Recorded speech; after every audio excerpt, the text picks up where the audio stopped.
In this video, we are going to read a poem named An April Day, written by Henry Wadsworth Longfellow. আমরা যে কবিতাটা পড়তে যাচ্ছি সেই কবিতার নাম হচ্ছে অ্যান এপ্রিল ডে। অর্থাৎ এই কবিতার মাধ্যমেই আমরা বুঝতে পারছি যে কবিতার মধ্যে এপ্রিল মাসের কোনো একটা দিনের ব্যাপারে বলা হচ্ছে। কার দ্বারা লেখা হচ্ছে? Henry Wadsworth লংফেলো। এই নামটা দেখে আমাদের এটা বুঝতে কোনো অসুবিধাই হওয়ার কথা নেই যে এটা ভারতীয় লেখক নয়। ওকে, অর্থাৎ এপ্রিল মাস আমাদের এখানে যেরকম হয় সেই রকম বর্ণনা এই কবিতার মধ্যে নেই। তাহলে লেখক কোথাকার সেটা জানতে হলে আমাদেরকে কবি পরিচিতি জানতে হবে। Henry Wadsworth Longfellow was one of the most famous American poets. Henry Wadsworth Longfellow ছিলেন one of the most famous American poets. এটা সুপারলেটিভ ডিগ্রি, মানে আমেরিকার সবথেকে বিখ্যাত লেখক বা কবিদের মধ্যে একজন ছিলেন তিনি। অফ হিজ ডে, তার সময়কার, মানে তার সময়কার তিনি সবথেকে বিখ্যাত যারা ছিলেন তাদের মধ্যে একজন তিনি ছিলেন কবি। Longfellow is well known. Longfellow well known মানে বিশেষভাবে পরিচিত। লংফেলো বিশেষভাবে পরিচিত ফর হিজ লিরিক পোয়েমস, তার গীতি কবিতার জন্য। গীতি কবিতা কোনগুলোকে বলে? যেগুলোতে সুর থাকে, যে কবিতাগুলোকে সুর করে করে পড়া হয়।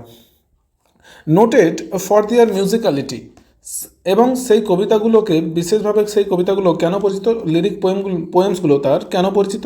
তার মিউজিক্যালিটির জন্য, অর্থাৎ সুরের জন্য। His first major poetry collections were, মানে তার প্রথম যে সবথেকে বিখ্যাত বা প্রধান যে পোয়েট্রি কালেকশনসগুলো ছিল সেগুলো কী কী ছিল? Voice of the night 1839 and ballads and other poems 1841।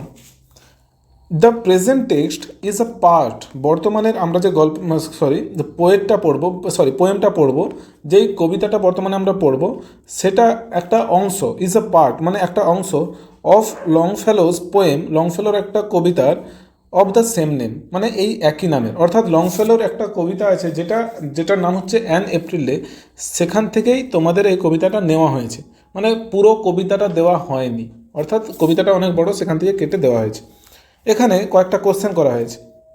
কোশ্চেনগুলো কি? What pleasure do you think is there in closely observing nature? What pleasure মানে কি আনন্দ বা মজা, ডু ইউ থিঙ্ক তুমি মনে করো, ইজ দেয়ার মানে সেখানে আছে, in closely observing the nature প্রকৃতিকে সামনে থেকে অবজার্ভ করা মানে লক্ষ্য করা, ওকে, দেখা, প্রকৃতিকে সামনে থেকে দেখাতে কি মজা আছে, তুমি কি মনে করো? সাপোজ তোমাকে এরকম একটা জায়গায় নিয়ে যাওয়া হলো, তোমাকে সেখানে একা বসিয়ে দেওয়া হলো ঘন্টার পর ঘন্টা, তুমি কি সেখানে বসে থাকতে পারবে?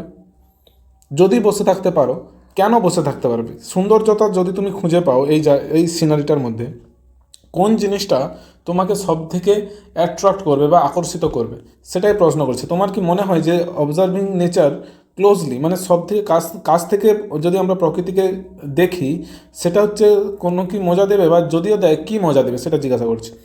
হাউ উড ইউ ফিল, তুমি কীভাবে কীরকম অনুভূতি করবে, on a warm sunny day, একটা গ্রীষ্মের দিনে, অন আ ওয়ার্ম মানে একটা উষ্ণ, সানি মানে সূর্যের আলোয় ভরা, ডে মানে দিন, সূর্যের আলোয় ভরা একটা দিনে তোমার অনুভূতি কীরকম হবে? তুমি বলবে আমার তো প্রচুর গরম লাগবে, আমি ফ্যানের তলায় বসে থাকবো।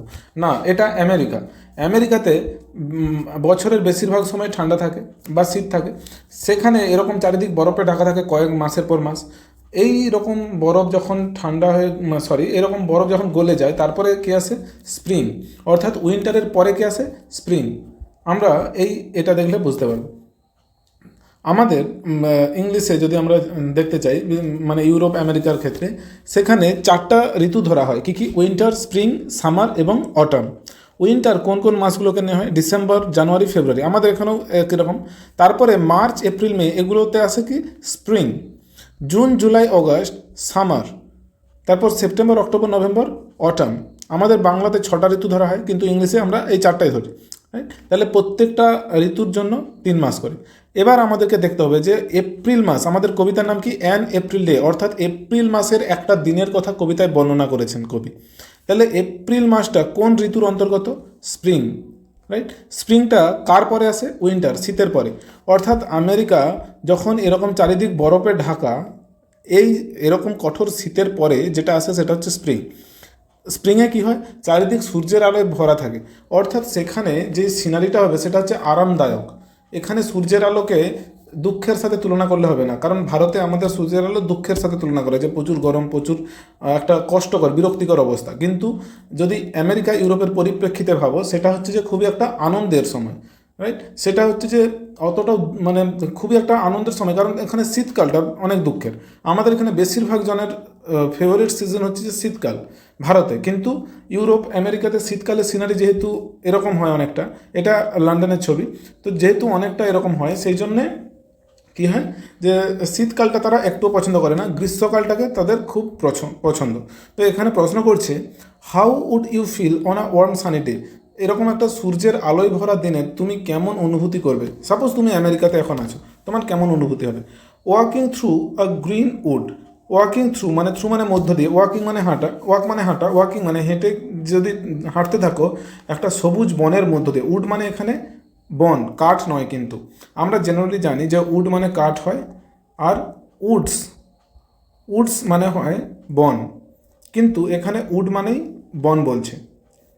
তাহলে যদি তোমাকে এরকম একটা বনের মধ্য দিয়ে হাঁটতে দেওয়া হয়, যেখানে সূর্যের আলোয় ভরা আছে, একটু নিচে ফুল ফুটেছে, বনটা পুরো স্তব্ধ, স্থির আছে, কোনো গাছপালা নড়ানড়ি করছে না, কোনো ঝড় আসছে না, এরকম সিচুয়েশানে তোমার ফিলিংস কেমন হবে সেটা জিজ্ঞাসা করছে বই।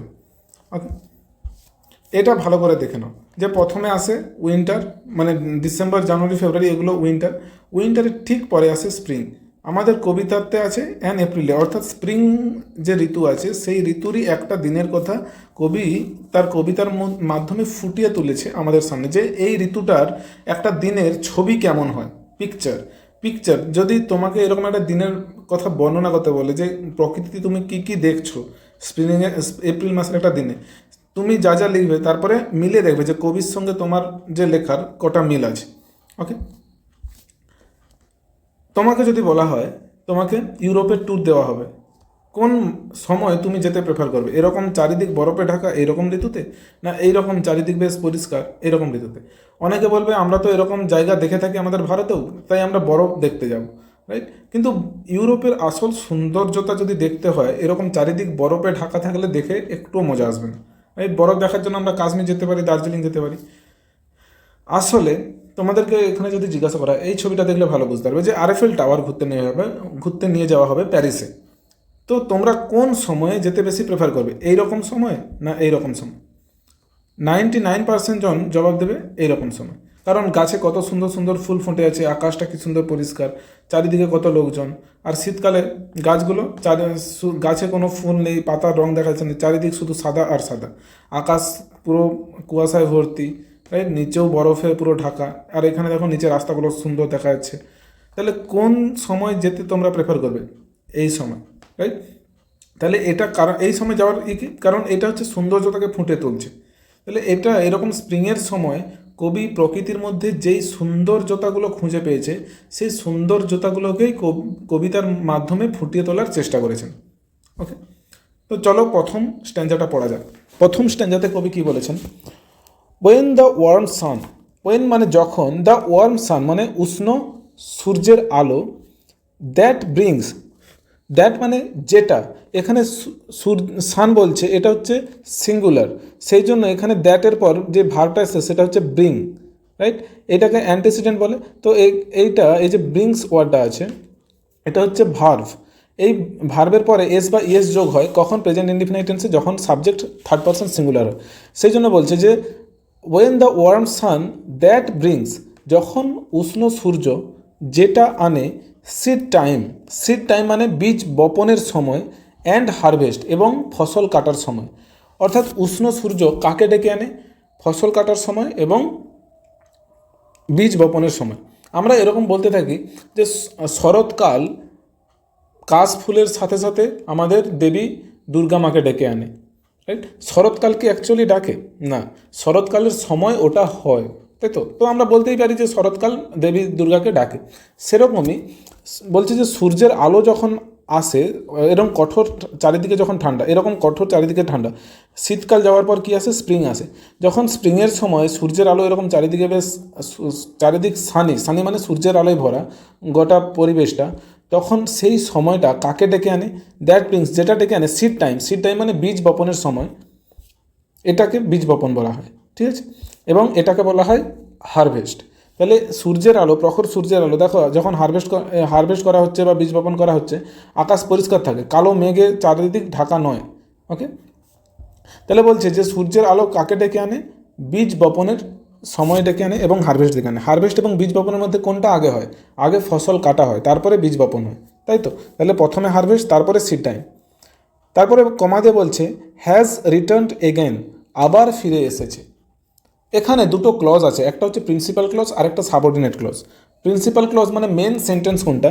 মেন সেন্টেন্স হচ্ছে the warm sun has returned again, present perfect tense. তাহলে উষ্ণ সূর্যের আলো আবার ফিরে এসেছে। The warm sun has return again মানে উষ্ণ সূর্যের আলো আবার ফিরে এসেছে। তারপরে যেটা সাবঅর্ডিনেট ক্লজ, সেখানে বলছে দ্যাট ব্রিংস, যেটা আনে, যেটা মানে সূর্যের আলো, যেটা আনে সিড টাইম অ্যান্ড হারভেস্ট, বীজ বপনের সময় এবং ফসল কাটার সময়। ওকে, এই দুটো লাইন বোঝা গেছে। Next, it is sweet to visit the still wood, এটা খুবই মিষ্টি মধুর। সুইট মানে মিষ্টি মধুর বা যেটা খুবই ভালো।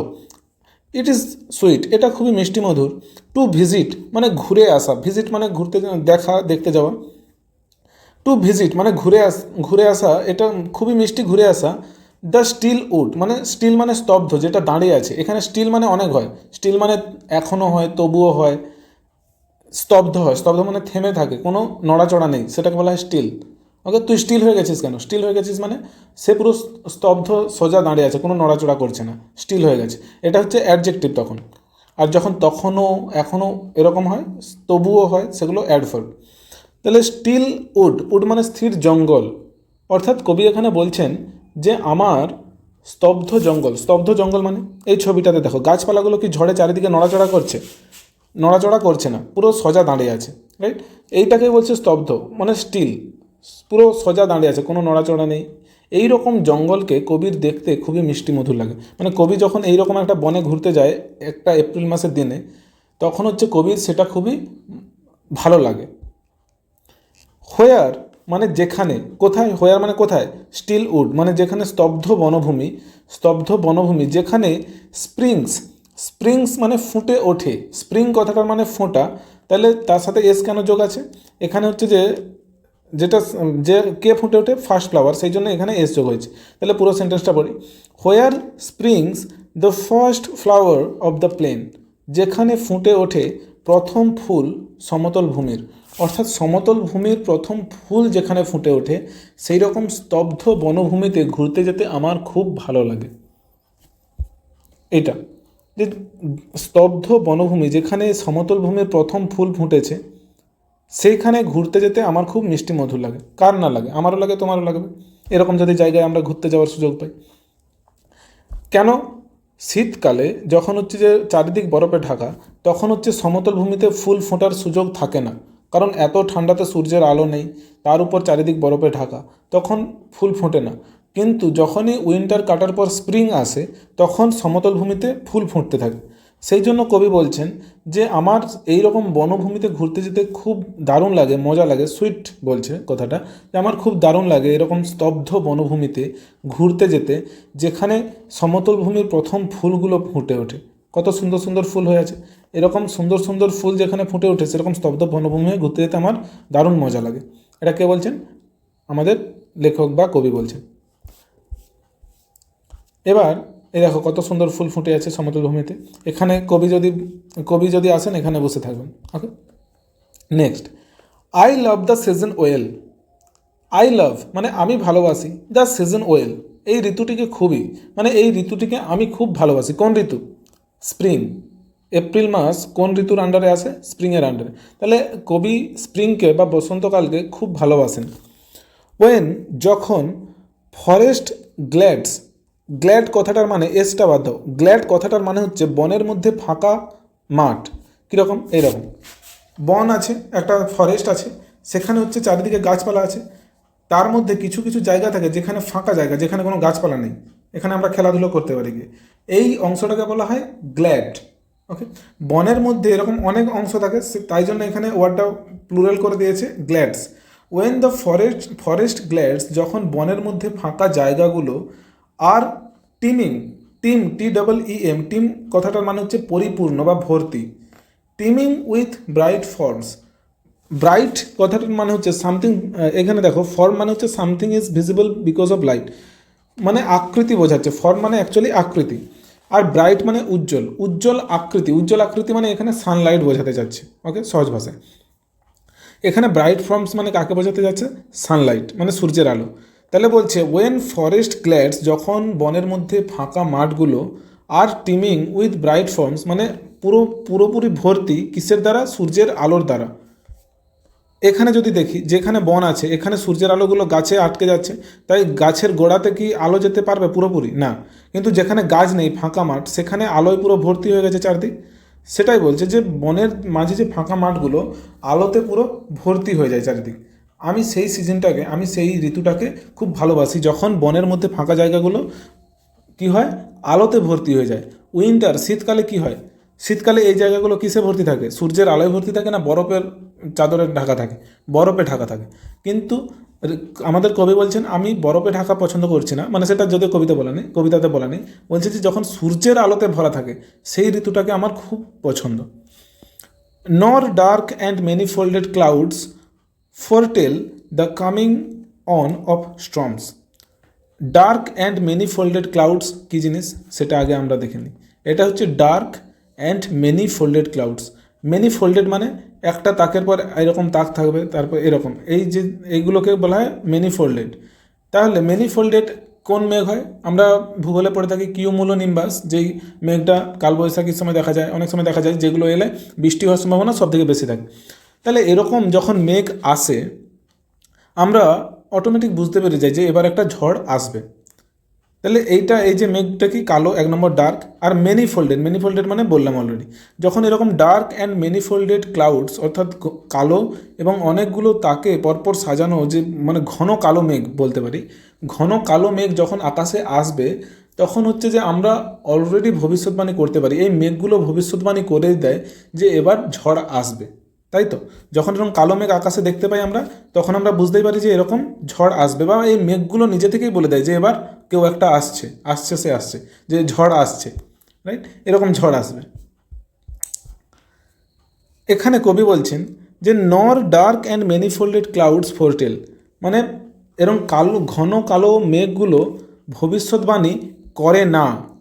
নর কথাটা কেন বলছি? নেগেটিভ, ভবিষ্যৎবাণী করে না, ঘন কালো মেঘগুলো ভবিষ্যৎবাণী করে না the coming on of storms, মানে ঝড়ের আগমন, মানে ঝড় যে আসছে ঝড়কে আগমন করে না, ঝড়কে ডাকে না, বা ঝড় যে আসবে সেটার ভবিষ্যৎবাণী করে দেয় না।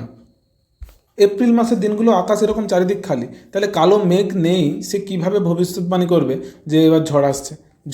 ঝড়ও আসবে না আর কালো মেঘও দেখা যাবে না। এটাই বলছে যে আমরা এপ্রিল মাসের একটা দিনে, কবি কী বলছেন যে এপ্রিল মাসের দিনে এরকম বনের মধ্যে খালি যে মাঠগুলো থাকে সেগুলো সূর্যের আলোতে ভর্তি থাকে এবং আকাশের মধ্যে কোনো কালো মেঘ থাকে না, যেই কালো মেঘ কী করে সাধারণত ঝড়কে ডেকে আনে বা ঝড় আসার ভবিষ্যৎবাণী করে দেয়। সেরকম কালো মেঘ আকাশে দেখতে আমরা পাই না। এরকম কালো মেঘগুলো কী করে? এরকম ঝড়ের ভবিষ্যৎবাণী করে। সেরকম কালো মেঘ আমরা আকাশে একটুও দেখতে পাই না। কখন দেখতে পাই না? একটি এপ্রিল মাসের দিনে। এপ্রিল মাসের দিনে শুধু সূর্যের আলো দেখা যায় চারিদিকে। ফ্রম দ্য আর্থস মানে পৃথিবীর পৃষ্ঠ বা ভূপৃষ্ঠ। ফ্রম দ্য আর্থস লুজেন্ট মোল্ড মানে লুজ কথাটার মানে কি? আমরা বলি যে তোর জামাটা না খুব লুজ হয়ে গেছে, আমার জামাটা না লুজ হয়ে গেছে। লুজ মানে ঢিলে ঢালা, হালকা। ওকে, ঢিলে ঢালা বলতে পারি। তাহলে ফ্রম দ্য আর্থস লুজ থেকে এসছে লুজেন্ট কথাটার মানে হচ্ছে ঢিলে ঢালা বা আলগা। মোল্ড কথাটার মানে হচ্ছে উর্বর আলগা মাটি। কীরকম? এইরকম চাষ করার সময় আমাদেরকে হাল করতে হয় জমিটা, মাটিটাকে আলগা করতে হয়। কেন আলগা করতে হয়? যাতে গাছগুলো আস্তে আস্তে, গাছ অ্যাকচুয়ালি খাবার গ্রহণ করে কোথা থেকে? সূর্য থেকে আলো নেয়, এবং কিন্তু আর যত সব বাকি নিউট্রিয়েন্টস সেগুলো কোথা থেকে গ্রহণ করে? এই মাটি থেকে। তাই তো। এবং এই মাটিটা যদি শক্ত হয়, পুরো পাথরের মতো শক্ত হয়, তাহলে গাছ কি তার শিকড় চালাতে পারবে? আর যদি শিকড় চালাতে না পারে, সেখানে জল আর খাবারগুলো কি করে নিজে টানবে উপর দিকে? তো সেই জন্যে একটা গাছ বড় হওয়ার জন্য মাটিটা আলগা হওয়া খুবই দরকারি, তাই তো। মাটিটা আলগা হলেই তখনই একটা বীজ এরকম থেকে আস্তে আস্তে নিচে মানে খাবার তৈরি করে করে নিজে বড় হতে থাকবে, হ্যাঁ কি না? মাটিটা তাহলে এরকম আলগা হতে হবে। সেই জন্য বলছে from the earth's loosen mould. Mould মানে আলগা মাটি, উর্বর আলগা মাটি। এরকম পৃথিবীর উর্বর আলগা মাটি থেকে দ্য স্যাপলিং মানে ছোট চারা গাছ, দ্য স্যাপলিং মানে একটি চারা গাছের কথা বলছে। একটি চারা গাছ মানে সিঙ্গুলার, তারপরে ভার্বের সাথে দেখো এস যোগ হয়েছে। তাহলে একটি ছোট চারা গাছ ড্র মানে টানা, DRAW, ড্র মানে আঁকাও হয়, কিন্তু ড্র মানে টানাও হয়। তাহলে টানে ইটস সাস্টেনেন্স মানে কি বলছে? That what is needed to live and stay healthy, যেটা দরকার বেঁচে থাকতে এবং সুস্থ থাকতে। তাহলে আমাদের বেঁচে থাকতে এবং সুস্থ থাকতে যেটা দরকার সেটাকে আমরা কি বলি? শর্টকাটে খাদ্য বলে দিই, তাই তো। তাহলে ছোট চারা গাছগুলো টানে এটার খাদ্য, অ্যান্ড থ্রাইভস মানে ফ্লোরিস মানে ফুটে ওঠা। ছোট চারা গাছগুলো কী করে? ছোট চারা গাছগুলো মাটি থেকে তাদের খাদ্য টানে এবং আস্তে আস্তে কী করে? এরকম ফুটে ওঠে। চারিদিক যখন বরফে ঢাকা, তখন গাছ ফুটতে পারে কি? পারবে না, কারণ মাটির উপর বরফের স্তর আছে। কিন্তু যখন বরফগুলো গলে গিয়ে আস্তে আস্তে স্প্রিং আসে, এপ্রিল মাসের দিনগুলোতে কি দেখা যায়? যে পৃথিবীর ওপর যে আলগা মাটি আছে, সেই মাটিগুলোতে ছোট ছোট চারা গাছগুলো মাটি থেকে খাদ্য টানে এবং সেগুলো আস্তে আস্তে কী হতে থাকে? এরকম বড় হতে থাকে। এবং এখানে বলছে যে ফ্লোরিসেস মানে এবং ফুটে ওঠে, তাই তো। তাহলে আবার এই লাইনটা একবার রিপিট করছি। From the earth's loosen mood মানে পৃথিবীর আলগা মাটি থেকে দ্য স্যাপলিং ড্রস মানে ছোট চারা গাছ টেনে নেয় ইটস সাস্টেনেন্স এটার খাদ্য, অ্যান্ড থ্রাইভস এবং ফুটে ওঠে। দো মানে যদিও, stricken to the heart with winter's cold, মানে স্ট্রাইকেন কথাটার মানে কি আগে দেখে নিই। Seriously affected by an unpleasant feeling.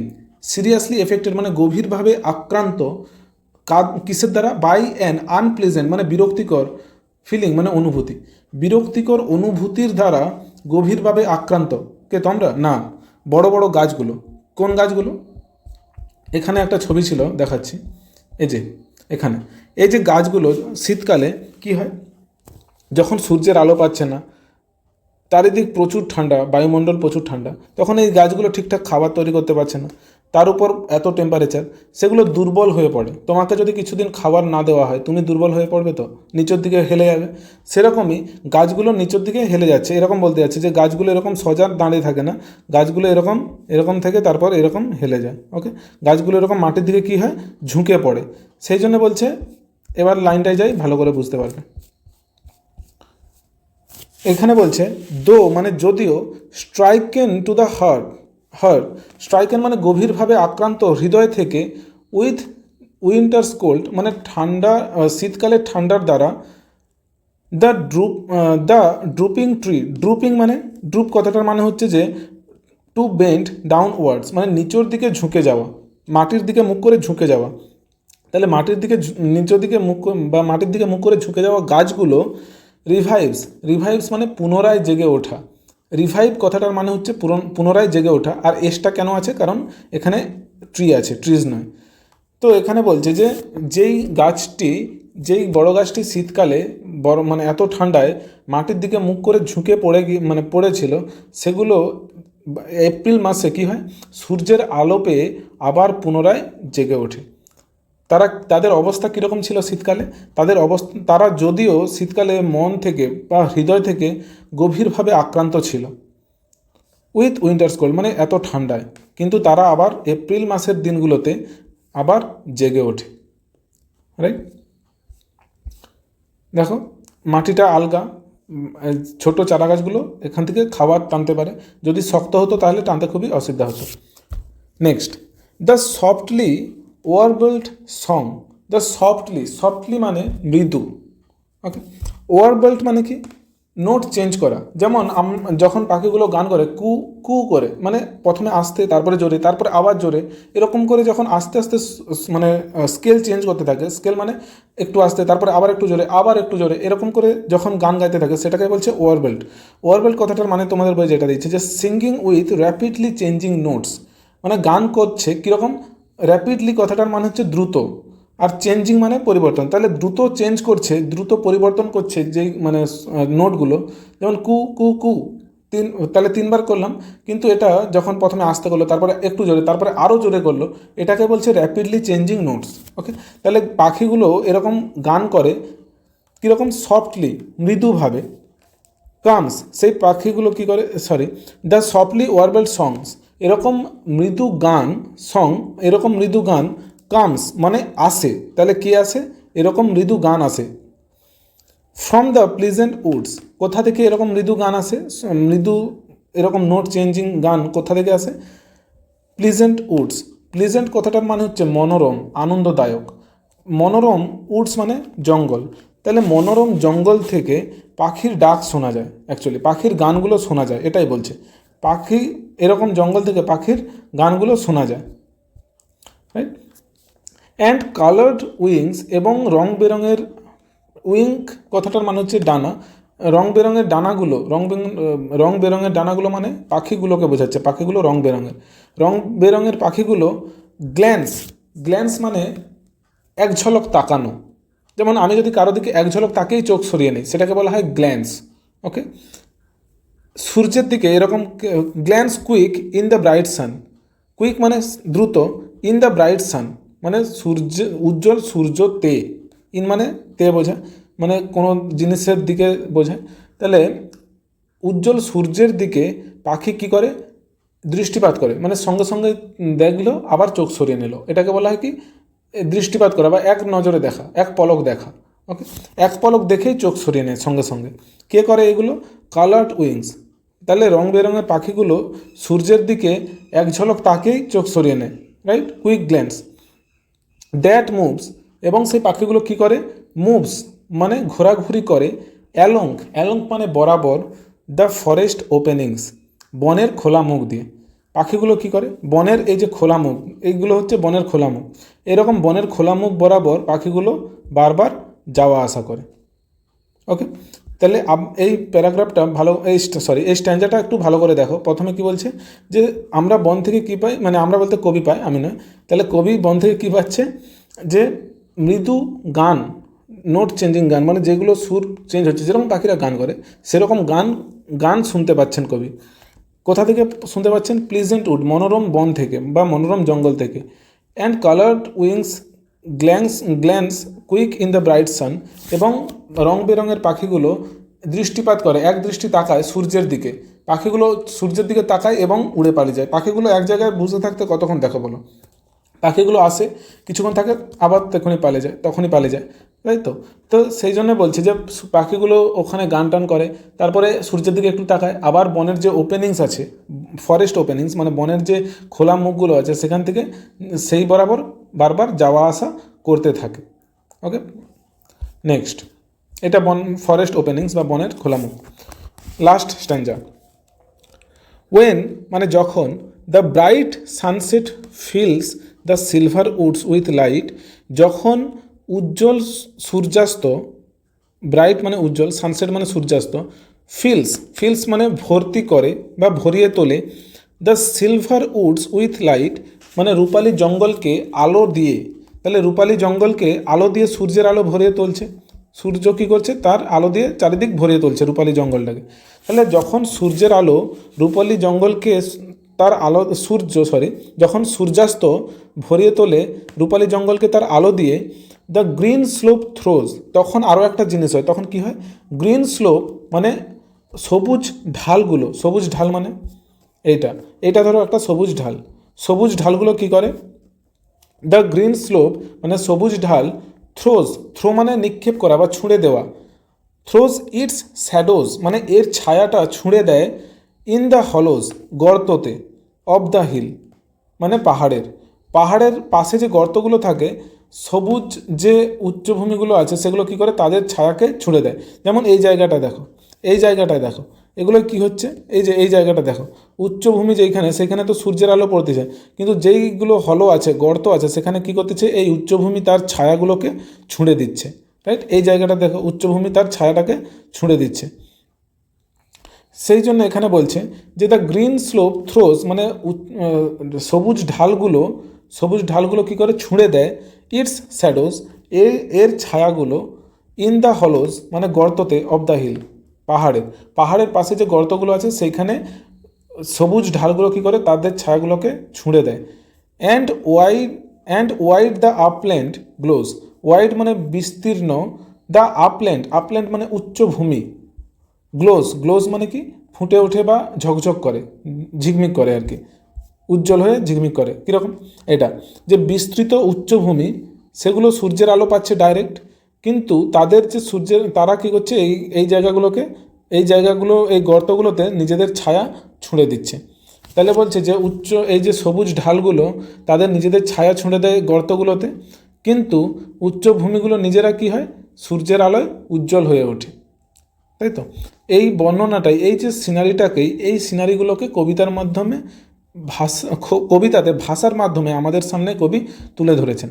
তাহলে এই শেষ 3-2.5 লাইন বলতে পারি খুব ভালো, যে দ্য গ্রিন স্লোপ থ্রোজ মানে সবুজ ঢাল নিক্ষেপ করে দেয় বা ছুঁড়ে দেয় ইটস শ্যাডোজ মানে এর ছায়াগুলো in the hollows of the hill মানে পাহাড়ের গর্তগুলোতে, and wide the upland glows এবং উচ্চ ভূমিগুলো সেগুলো উজ্জ্বল হয়ে ঝকমক করে। গ্লোজ মানে চকচক করে আর কি, সূর্যের আলোতে কী হয় চকচক করে। এই ছবিটাতে তোমরা দেখতে পাচ্ছ যে এখানে যেই অংশগুলো আছে পুরো চকচক করছে, তাই তো। এই যে এই অংশগুলো দেখো চকচক করছে, কিন্তু গর্তগুলো এই সবুজ ঢাল কী করছে এদের ছায়াগুলো এই গর্তে ছুড়ে দিচ্ছে।